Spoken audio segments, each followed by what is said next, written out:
Le troisième profil dont j'aimerais vous parler, c'est le profil d'artisan. Il y a un peu deux types de profils dans les designers qui ont une approche plutôt dite artisanale. Alors, les designers qui ont une approche plutôt artisanale de base sont des designers qui adorent mettre les mains dans le cambouis. C'est-à-dire que vous allez penser de façon plutôt kinesthésique, par la forme, par le toucher. Il va falloir que vous expérimentez physiquement les choses ou via des matériaux. Pour vous donner un exemple un peu concret par rapport au profil réflexif expliqué dans la vidéo précédente, les profils réflexifs vont beaucoup penser de façon, on va dire, dans leur tête les choses.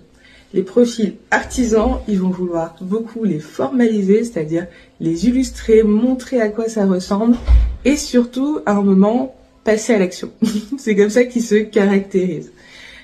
C'est beaucoup, par exemple, des designers d'objets ou si vous faites de l'édition, vous allez vraiment travailler sur la texture, le papier. Il y a vraiment quelque chose qui est lié à la gestuelle et au maniement.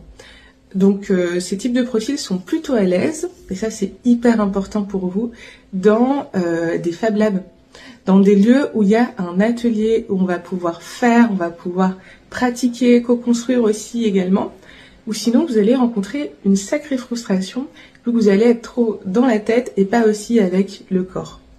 Le deuxième profil de cette catégorie, c'est les designers qui ont vraiment à 100% une approche artisanale. C'est-à-dire qu'ils vont plutôt s'intéresser à la confection d'objets, la confection par exemple d'aménagement d'espace de façon artisanale, en travaillant sur la question des matériaux par exemple, en voulant les fabriquer aussi de façon plus, technique ou travailler un peu la matérialité. Donc là, c'est plus une approche de designer artisan, vraiment en termes de métier. On est vraiment à la frontière entre les deux. Pour ceux qui sont plutôt entrepreneurs, dans ce cas-là, je vous invite tout simplement à avoir un atelier. De pouvoir aussi l'ouvrir à d'autres personnes, ça va vous enrichir également.